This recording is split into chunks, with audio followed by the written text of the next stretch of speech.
Hi, Austin Youth Basketball Gang. This is Chris Corbett, and I wanted to welcome you all. I wanted to introduce one of our newest team members. This is Kyle Scott Fisher that's going to be joining us. And I know him as the strength and speed coach, as well as the athletic trainer for the University of Maine at Fort Kent Bengals, where I played and where I often go back to help train the team on skills development. I've been so impressed by the quality of his work and what his players and the coaches' staff has to say about his work there at the university. And when he decided he was ready to move on from Fort Kent, we pounced on the opportunity to see how we could bring the athletic development side to your goals, in addition to the skills development side that we already deliver. So with no further ado, I wanted to introduce Kyle and get him into our mix and ask him a few questions and introduce him. Welcome, Kyle, and welcome to Austin here. Thanks, Chris. Thanks for having me. So you're in Fort Kent currently. Tell us a little bit about how the weather's been and the winter's been and what you think about looking forward to an Austin summer. Well, I don't think it's gotten much above 55 degrees. Nights it probably gets down to 36, something around there.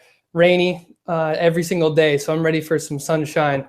But I'm very excited to get out to Austin and dive deep and start digging into helping you guys out and progressing on with Austin Youth Basketball. Great.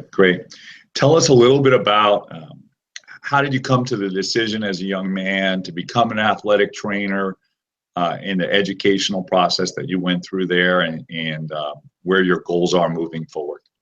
Sure. I went to Bloomsburg University to study exercise science, where I specialize in strength and conditioning. During that time, I played football there and was plagued by injuries, spent a lot of time in the athletic training room, a lot of time with my athletic trainers, became very close and influential to each other back and forth. And that really led me into, why is this happening to me? I wanted to fully understand and grasp how I could make myself a better athlete and prevent injuries instead of waiting till the injury happened and then trying to address the issue.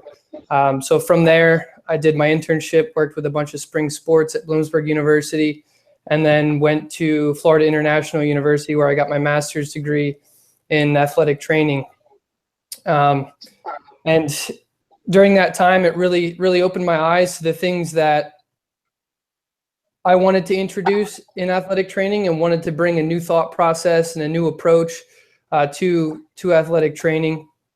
And I wasn't really able to integrate that as much as I wanted to, solely because of the amount of athletes that I was seeing and the same paradigm as let's wait until someone gets injured and then let's address the problem, not let's address the problem first and prevent the injury. And that way we can progress in performance, and instead of going backwards each time, injury. So that's where I think I can really make a big impact on Austin Youth Basketball and help work on that injury prevention process and prevent that from leading into missed games, missed practices, and so forth. It's great, Kyle. So let me ask you this too. You are a former elite athlete. I've seen some of your numbers. You were a great basketball player and still are a great basketball player. You kicked my butt pretty well when I was up there. But you really focused on football. You were invited at 2 NFL training camps. You have a 40-yard dash time at the camps at 4.41. That's a very elite athlete. So a lot of that time you're spending on prehabbing injuries and getting in front of them. But in my experience with 2 ACL reconstructions, I guess, I'm sorry, my black lab has run over and started licking me during this. But in my experience, I'm going to pan down to her so everyone can see the black lab. She's helping us. That's our producer apparently today. But in my experience, a lot of our prehab stuff is also performance enhancing. So, as you go through your program, what percentages, as you're helping build young athletes, is on prehabbing injuries, like fixing muscular balances, and what percentage is on optimizing performance, and how often do those cross-pollinate? I think the most difficult part for me at this point has been I haven't really been able to work on the performance aspect at this last job that I was at as much as I would like to, because I was so focused on trying to get them to that ideal position and recover them from the injuries that they've had in the past, because they've built up from when they were 12 to, let's say, 22 when I first saw them. So the people that were in that position, that were in that ideal basic athletic position that I could performance train them, those are the people that I really grasped onto. And someone like Joe McCluskey, he was pretty well balanced. He was in a little backwards position, but I was able to get him there quickly and really focus on his performance based. So I would say it's more where I just was, more prehab, more getting them back to a stable position so that just they can go play. But in my summers building up to the season, the performance aspect is really what I love. That's where my heart is, and that's where I want to see people flourish and move them beyond just recovering from previous injuries. Gotcha. And, a lot of the kids here are familiar with Joe because he was out here for a week, and he did also teach at one of our camps, and he did some training out here. So Joe had a meteoric season. Last time I saw Joe, he was benching 275 pounds. And let's just say a year ago, we know he was nowhere near that. We know he's embraced nutritional aspects of what you've taught and so forth. So congratulations on a great season for you guys up there and your role in that, because all the players have told me time and time again that you are a big strength as well as that, and so is the coaching staff. So I have a question for you. If you could go back in time, let's say you're a young athlete, you're somewhere between 13 and 21. Tell me a little bit about the things that you would tell yourself with the knowledge that you have now, considering your path as an elite athlete going all the way as far as NFL training camps, coaching elite athletes at the university level, and then your athletic training. Tell me a little bit about what you would go back and tell yourself. Well, my injuries started quite young, unfortunately, and I didn't begin true strength training until I was a freshman in college. And really, I was playing catch up the entire time. I never recovered from injuries. So my biggest and foremost number one would be begin strength training significantly earlier than I did. 13 would have been a great time for me to start. By that time already been casted twice for ankle sprains, and who knows at that time how much my performance was suffering, and could have never built onto that by the time I was in college. Other thing, second most important, was nutrition. I was fortunate enough that my parents were making me dinner every night, but school lunches, candy, who knows, I was eating it all, was not taking care of my body, and my body was giving me all the signs, the continuous injuries, was usually sick as a kid, always had sinus infections or things like that. And now in retrospect, I'm looking back on it, the whole time my body was giving me signals, telling me I need help. And I didn't listen. And unfortunately, it all just cumulatively led to the effects that happened to me in college of all the injuries that plagued me. But those two things, I think, looking back, would have made a huge impact just on me throughout high school, and then possibly leading to further into college and so forth. And honestly, I'm still trying to balance myself out from everything I went through at that time in athletics and getting sick all the time and things like that. So I think I've pretty well balanced myself out, but can always get better. Yeah, you and I have talked about the nutrition element, and you have a lot in agreement with a trainer that I used out here named Rusty Gregory. And, needless to say, following his nutrition plan, not 100%, but to the best of my abilities, Rusty, I lost about 40 pounds and gained about 20% to 40% strength in the last year, depending on which body part we're talking about, have reduced pain. And Joe and some of the other Fort Kent players are telling me the same thing. They've actually leaned up, got way stronger. So if you were to put a number on to be 100% of the athlete that you can be, given your genetic limitations, et cetera, where would you say nutrition fits in terms of optimizing your performance? What percentage is it? 10%, 20%? Where would you say that lies?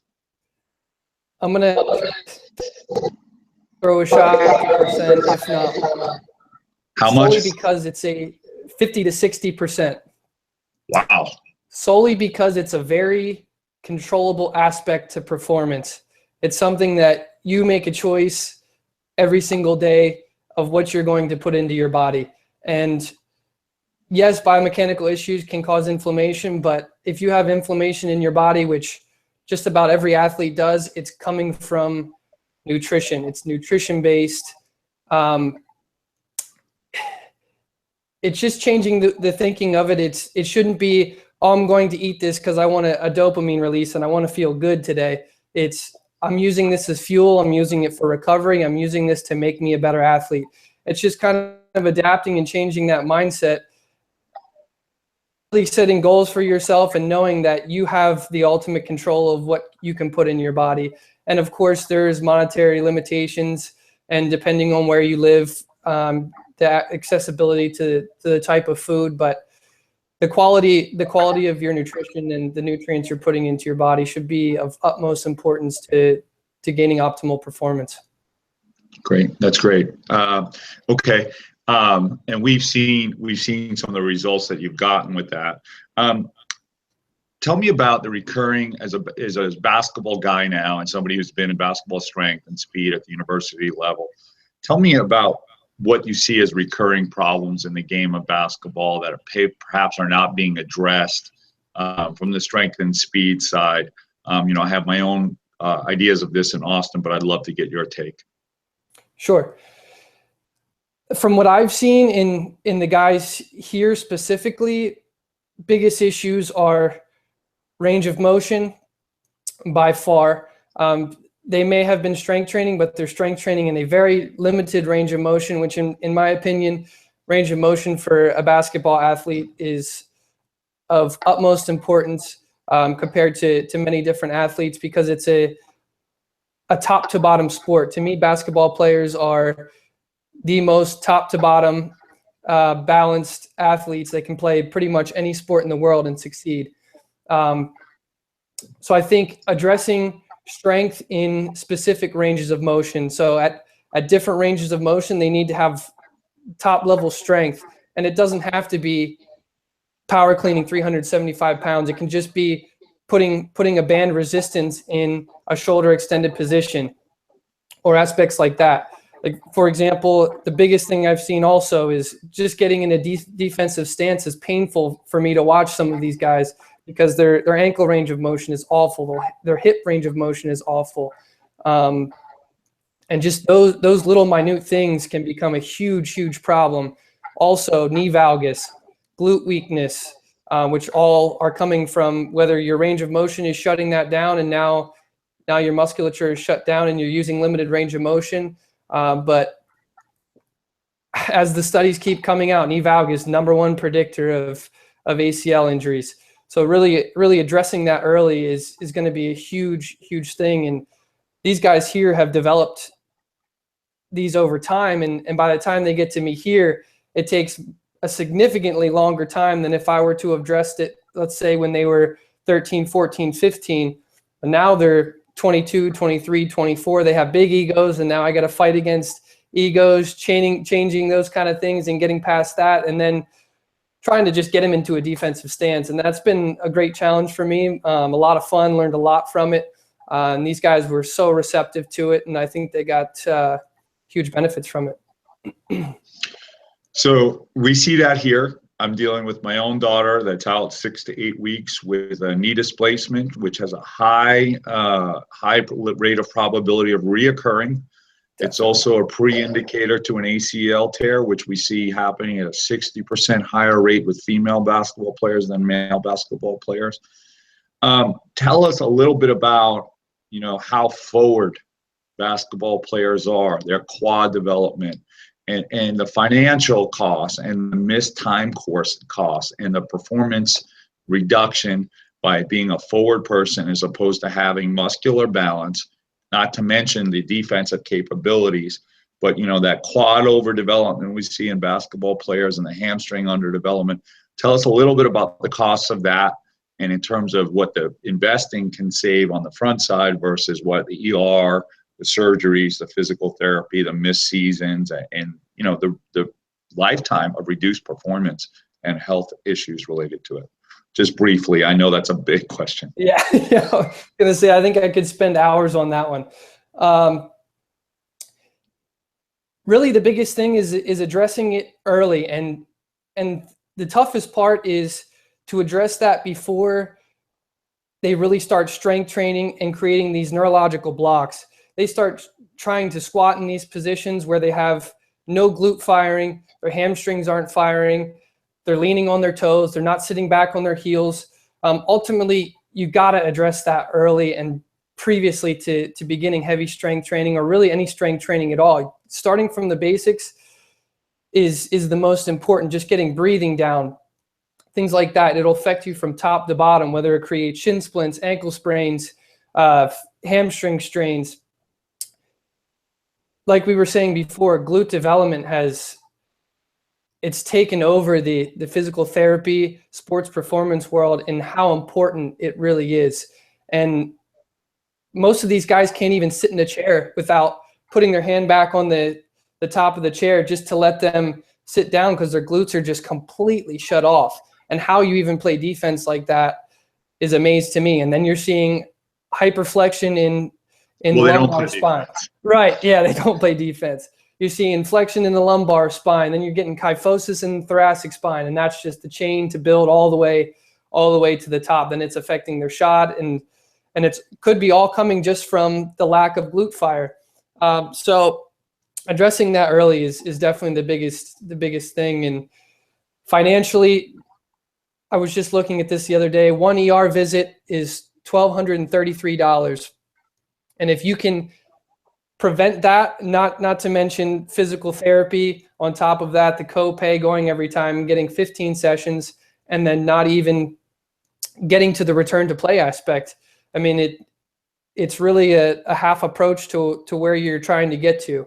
And then you're looking at, on top of that, missing games, missing practice. Now you're set back there. Now you just lost 2 weeks of training, process of reversibility. You went back 4 weeks now in muscular development when you should have been progressing. So time, money spent is insurmountable when you're talking about, you could just use injury prevention, not saying that it's going to prevent every injury possible, by no means, but to have that base prior to going into season is just so important. So you can focus on team cohesion, specific skill development, formulating that bond that you want with your team that you can't get from a summer training individual one-on-one that is for injury performance specific. Is so important, and financially and time, like I said, you're saving so much there that it's incredible. I agree. My wife, when we talked about hiring you, I talked to my wife Heather, and we adding up the bills, the MRIs, the this, the that, and I know my daughter. I know some of the exercise she should be doing. Eventually, she won't really listen to her dad. I mean, that's why former college basketball players pay us to train their kids. So right. I totally get it. But my wife says, yeah, Kyle's, expensive. He's highly talented. He's highly educated. He's got a master's in all the right things. He's got all this portfolio of experience. She goes, but how much are we going to save by having Ellie train with him instead of us paying orthopedic surgeons, missing seasons of select basketball we already paid for, missing swim seasons, not to mention the wear and tear on a body that is going to make her knees and her body older prematurely. And I just thought to myself, wow, that was the money answer, because we're either going to pay now or you can pay later. And then the cost is usually 3 to 4 times. And certainly at the university level, they have athletic trainers for a reason, and one of them is cost management. Yeah, definitely. So, okay, great. Next question.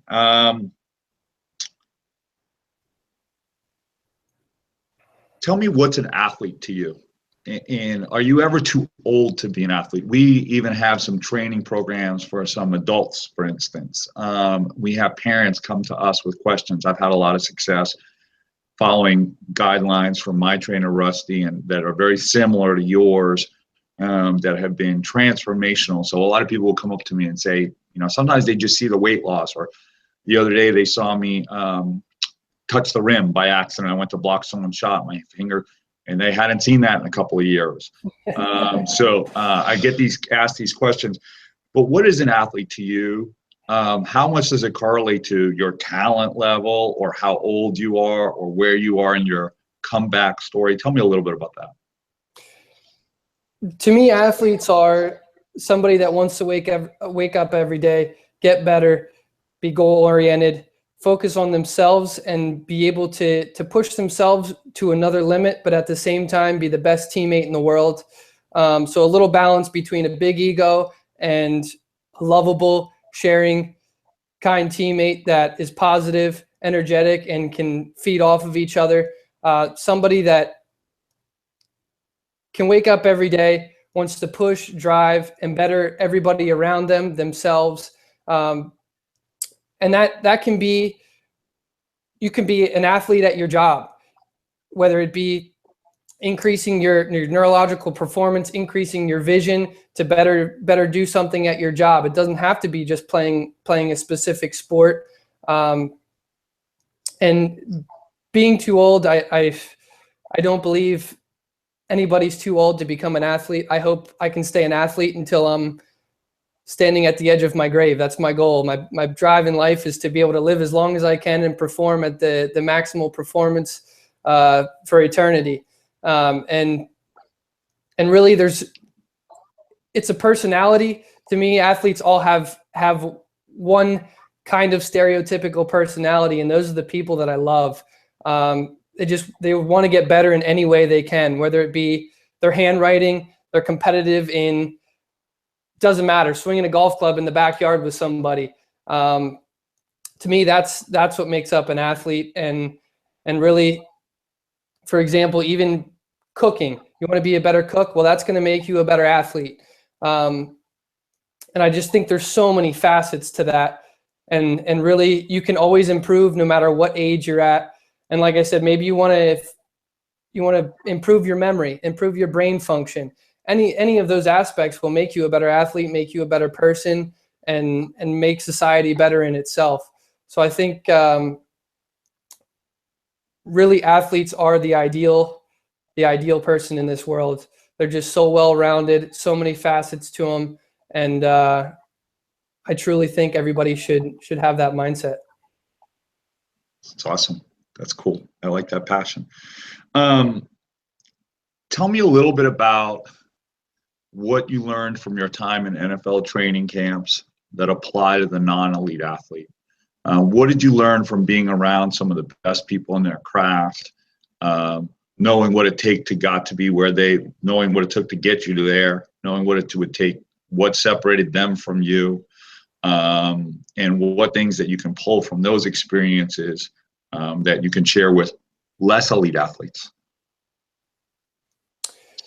So one of the first things I noticed when I got there, from a mentality standpoint, I really had to adjust. I was in awe, when I got there.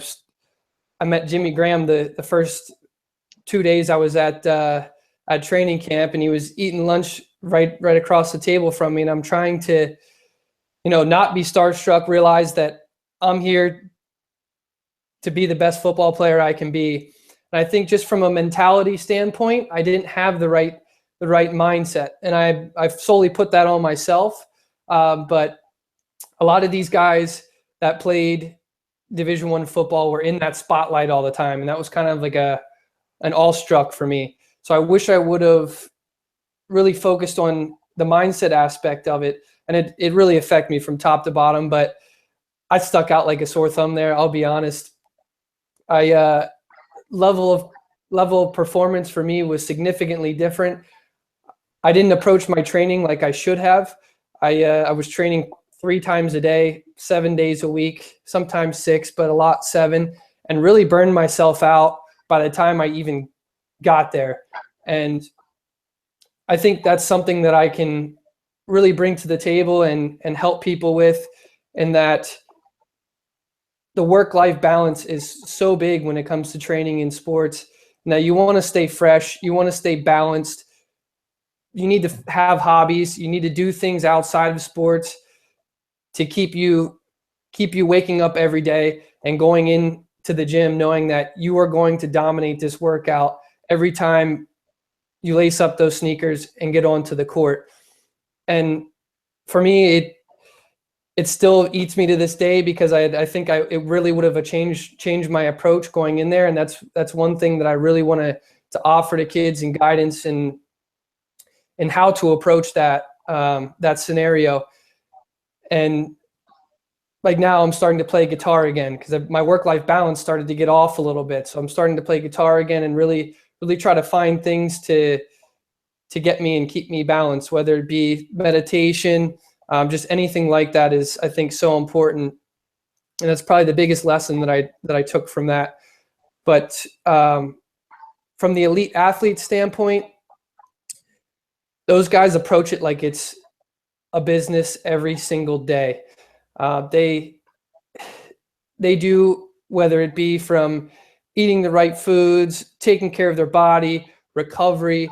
It's a lot on you. And a lot of people think that they need somebody up on them every 3 seconds. And these guys live, eat, and breathe every single second of it. And it was really neat to see and incredible to be a part of. But like I said, by the time I got there, I didn't figure out that balance, and I was so exhausted.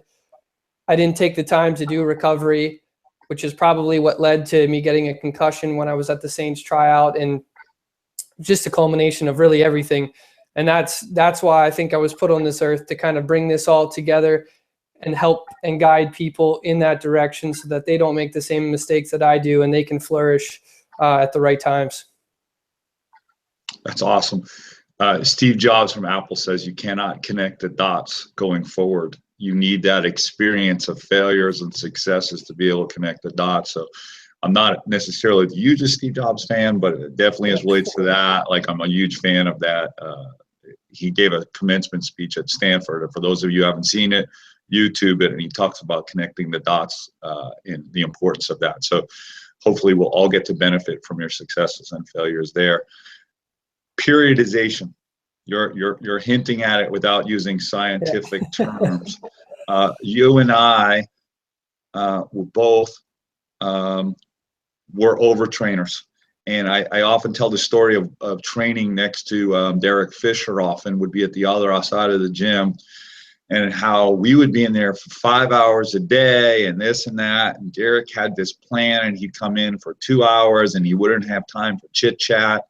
And he just had this very scientific plan, and he'd leave, and there'd be girls that would want to talk to him, and he'd have to go because he had to take his nap.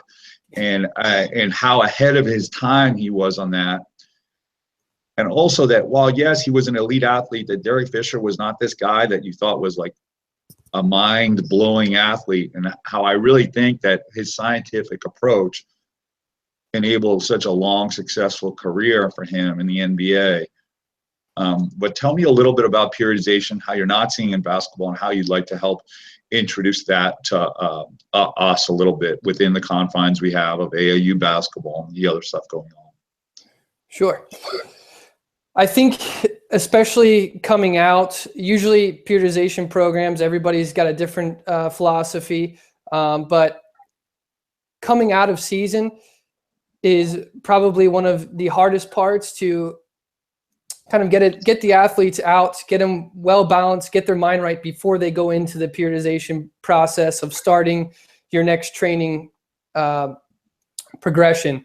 And whether that be going to Disney World or, going to your happy place, go there, equalize, get rid of the season that's in the past, mentally prepare yourself, and then let's dig in.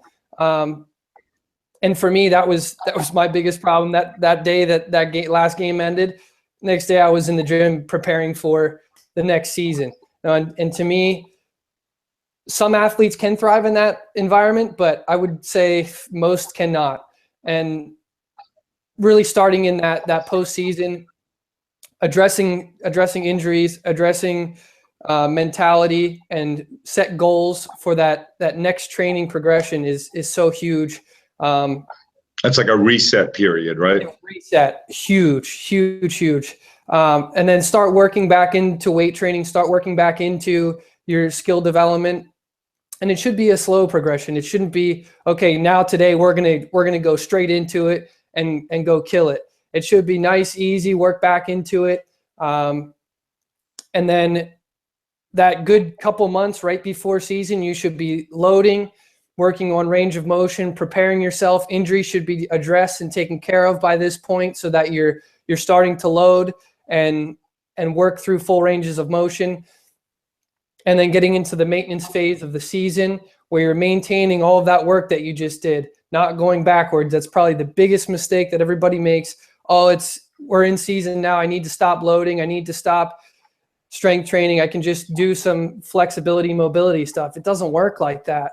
The recovery during that period is so important. Mobility is all very important, but you need to continue to load. That process of reversibility hits everybody right in the face. I mean, you're a month into it. Now you lost all the 6 months that you just spent. That's huge. So I think the two biggest keys for me are that mental reset. The past is in the past. We're going to move on when you start, and then that in-season maintenance, injury prevention, continuation during the season is definitely the biggest portion. And as we talked about before, just keeping that clear mindset, and whatever it is for you, you need to figure it out of what keeps you balanced, whether it be anything, playing video games, whatever, getting out of that I need to train type of thing. Here, I told the guys many times, I'll shut the lights off. They'd come in and want to shoot for 6 hours when they had a day off. And eventually I truly believe it wore on them. By the time we got to the national tournament, they were feeling it because they had to put up, Ray Allen puts up 3,000 shots a day. Not everybody's Ray Allen, unfortunately. So I had to go in, and threaten them and say, hey, I'll shut the lights off. Go home, go find a hobby, go do something else. Let's go focus on your nutrition, go learn how to cook a new meal or learn something in that aspect. But those are the key factors for me. So we see a trend where, all Olympic athletes use periodization. NBA players are now using periodization. But the high school athlete is not really, and one of the reasons why is the season really never ends for them. It's they're starting AAU tryouts while they're still in high school basketball. Can we, through customization to their goals, offer them many of the benefits of a true periodized plan? Like, we want to peak here, we're in reset here, we're in injury recovery here, and range of motion increasing here. Here we're in plyometrics, across the yearly calendar. Do you think that while we may not be able to, when there is truly no off season for many people, do you think we can say, okay, we need to focus less on shooting workouts at this time of year, more on strength? Are you taking a day off? Do you think we can at least offer them many of the benefits of periodization? Absolutely. And to me, the biggest portion is listening to your body. You got to, whether it be writing down a journal or any specific things like that, the more detailed you are when you wake up in the morning, or how you're feeling throughout the day. Let's say you get to lunchtime, you're starting to feel burned out. Those are key signs. Our body is very, very intelligent. If we didn't get sick, we would die from many, many different illnesses. Our body tells us and gives us cues and keys all the time. And really becoming one with that and being able to understand your body is how you become an elite performer. And of course, having the tools to help guide you and how to listen to your body and how to understand what your body is telling you, that's what I'm here for. So really, your body won't be showing me too much, It'll show me a little bit when I watch you train and things like that. But at that point, I think it's almost too late. So you got to kind of really focus on understanding your body and then portraying that to whoever you're working with. And that way we can have a team approach to how to customize and make it very specific. Like you said, whether it be switching shooting workouts and focusing on a specific joint or a specific range of motion, and really customizing it each to everybody's schedule. And the biggest thing is, once you have that schedule, it makes it a lot easier, and we can really balance and work different things into each day. And whether it be working through all season, there can be a continual maintenance period, and we'll make that happen, whether it be through prehab, treating previous injuries.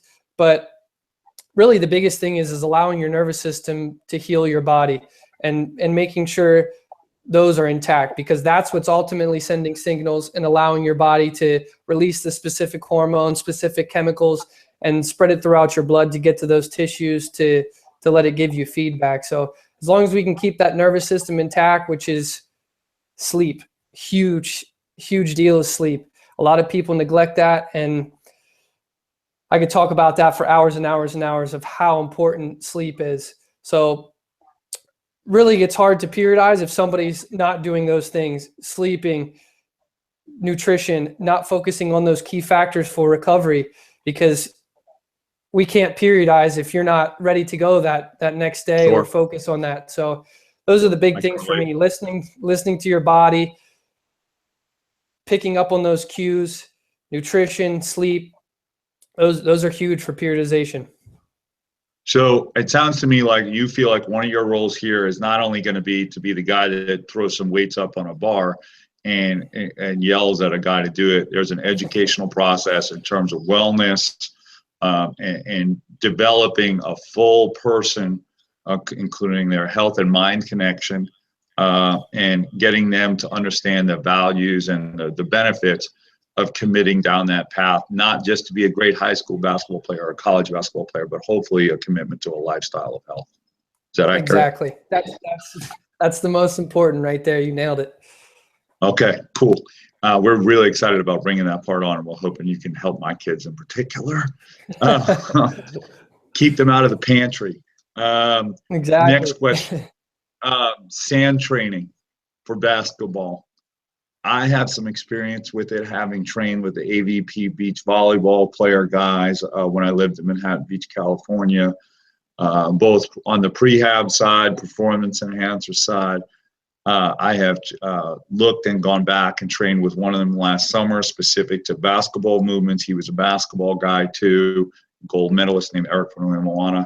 Tell me a little bit about your thoughts in terms of sand training, particularly for the younger athlete whose joints may be a little bit more at risk in terms of developing muscular balance and performance enhancing. Tell me a little bit about your thoughts about that. Sure. The biggest thing with sand is it disperses energy, as well as it's not a stable environment. So the adaptations that occur through that are pretty incredible, and the amount of impact that disperses when you hit the sand is excellent to help progress someone through speed training. And just taking someone off the basketball court, being able to dig their feet in the sand and strengthen those feet is so important when it comes to ankle injuries, when it comes to knee injuries, hip, all lower extremity. A lot of that comes from stability issues and all rooting from the feet. Shin splints, another huge factor in shin splints is lack of foot strength. So just from something as small as strengthening your feet in the sand, you'll see huge performance gains and injury prevention aspects that a regular basketball court can't bring to the table. Plyometrics, being able to do repetitive jumps without creating huge impact on the joints.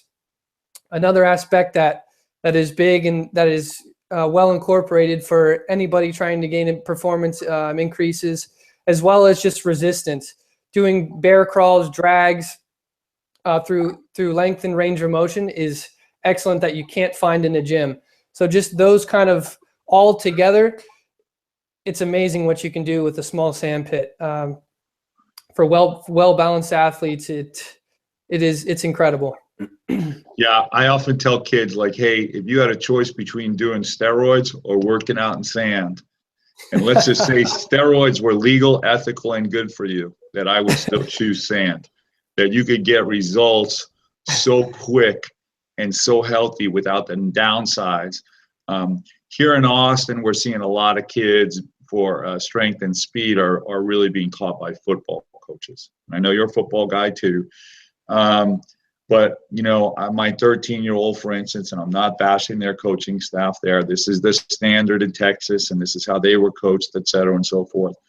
But, you know, my 13-year-old was introduced to weightlifting this year, and very typical of the Austin experience, Olympic movements. First movements were chest press, deadlift, clean and jerks, all mainly with a 45-pound barbell. You know, do we see a real transference from these type of movements to basketball players? And then secondly, my question would be, meaning, how important is it to have a basketball knowledge in terms of teaching basketball specific speed and strength and stuff? And then secondly, my question is, for 13-year-olds that can't properly fire a glute enough to keep balance on a lunge, do we really want them doing clean and jerks and hitting a squat rack and loading up their back with, in many cases, up to their own body weight or beyond of weights on a back that's loaded, that we're still not even firing glutes and using hamstrings properly? I'd love your take on that. So I think the key for them to look at is motor development. And the biggest thing with the younger population is the discrepancy in motor development from age groups. Everybody is maturing at a different level. Everybody's motor development is kind of all over the place. And it's hard to just kind of flatline and stereotype that as one specific athlete is all developed here. It's much easier to do that at the college level because everyone's pretty much done developing. They've had their skill set, and you can teach some Olympic lifts, but even still, I don't see the risk reward aspect of it for a college athlete. If you want to go do that and be an Olympic lifter as a sport, totally different story. I get it, but strength training should be for injury prevention, and it should be for performance enhancement. It shouldn't be for creating injuries and then making you sit out the entire season because you decided to do a back squat, your glutes aren't firing, like you said. So I'm sure most of these kids can not even sit in a chair, which right there is red flag, huge red flag. Should not be loading any of that. So just spending time with technique and helping them find their joints in space and understanding their body a little better would be so much more beneficial than even strength training.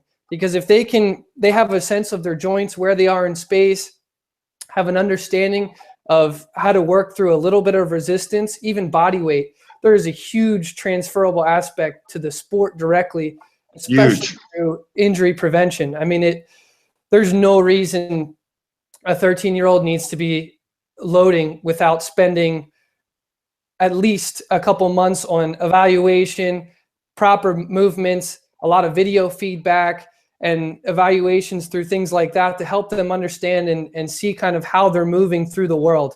And once they get a grasp on that, now it's time to load. Now it's time to challenge them a little bit. But I truly believe a 12, 13-year-old would be significantly challenged just on putting them through correct biomechanic movements.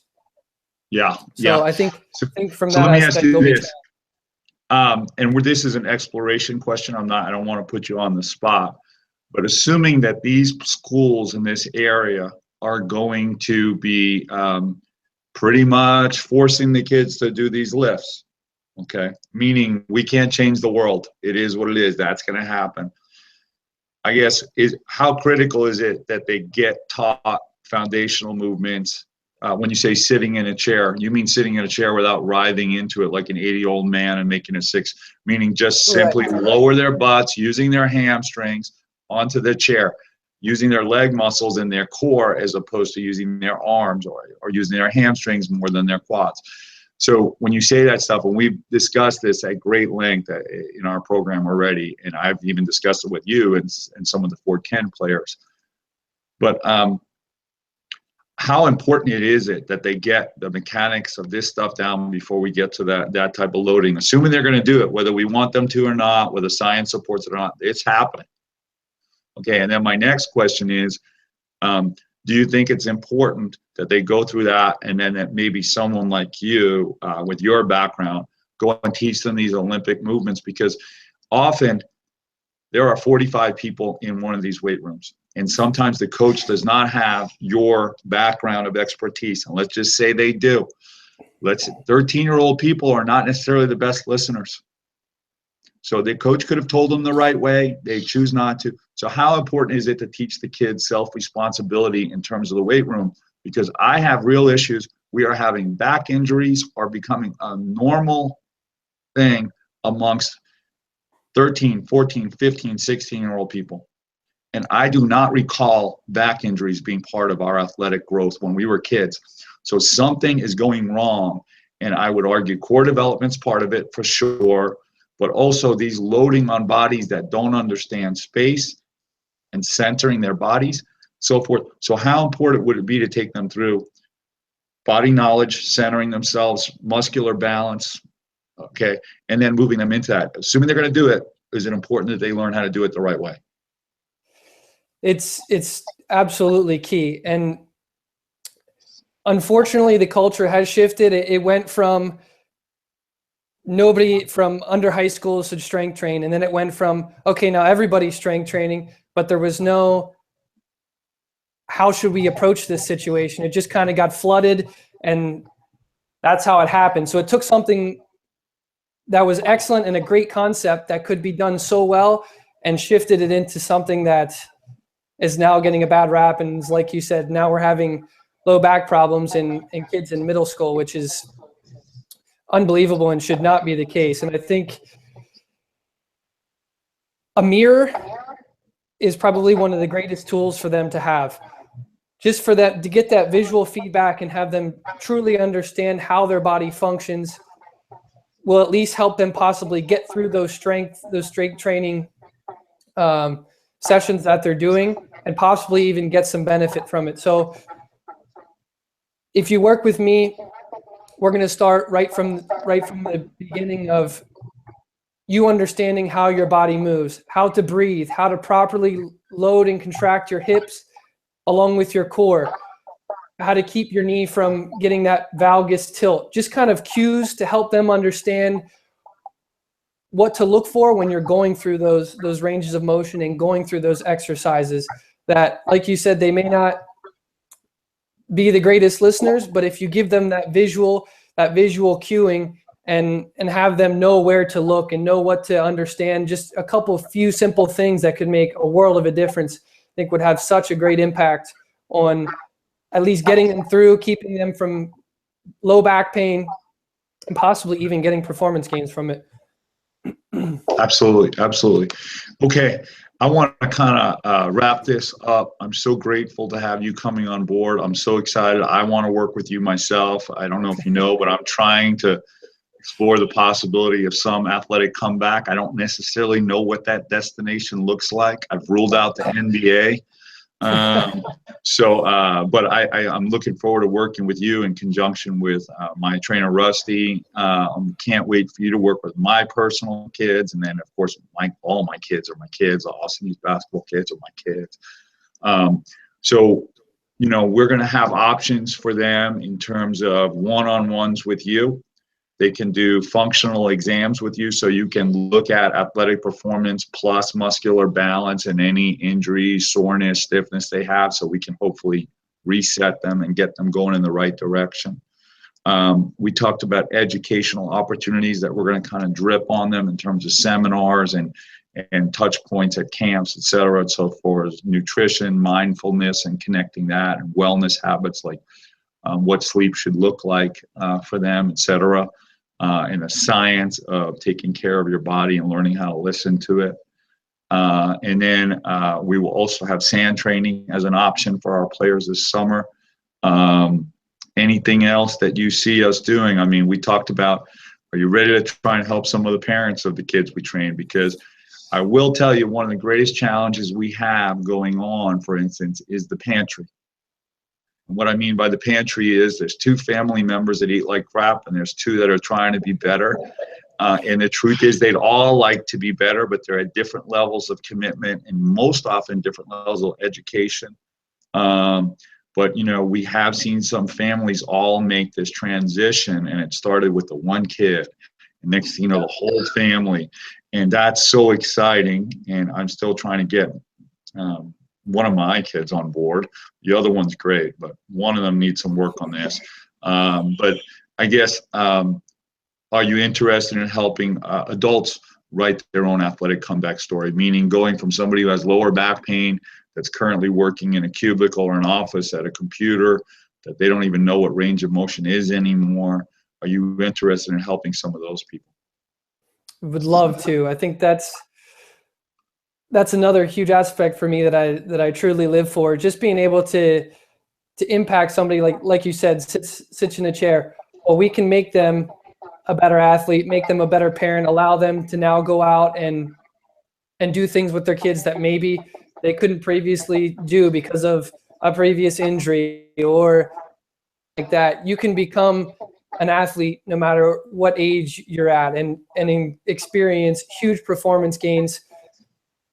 Doesn't matter when. Anytime is a good time.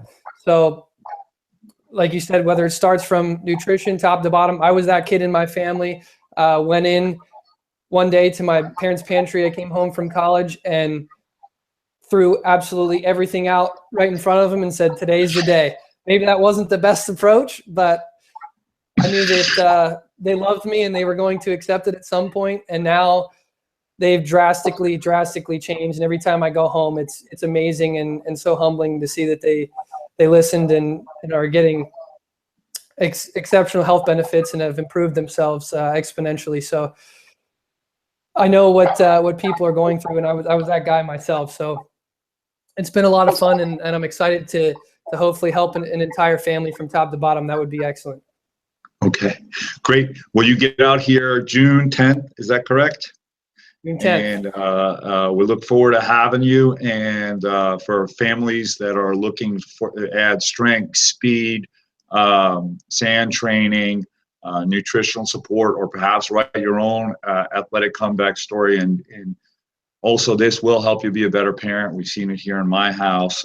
My health, we tend to put ourselves behind the needs of everyone else around us, but that does come with a price. We've noticed since I've been able to optimize, I'd like to think that I've been able to fulfill my role as being a family leader at a higher level. And I'm very thankful for, Rusty turning me on to that, and, also leveraging you to help some of our families along those lines. But you can email me at chris@austinyouthbasketball.com. You can go to our site, www.austinyouthbasketball.com. We'll be posting Kyle's video and his bio for more interest there under the Meet the Coaches section. And Kyle, can't wait to have you out here. And I'll say goodbye for now, and we'll talk soon. Sounds good. I'm excited, Chris. Thanks. All right. Thanks, Austin Youth Basketball. Bye.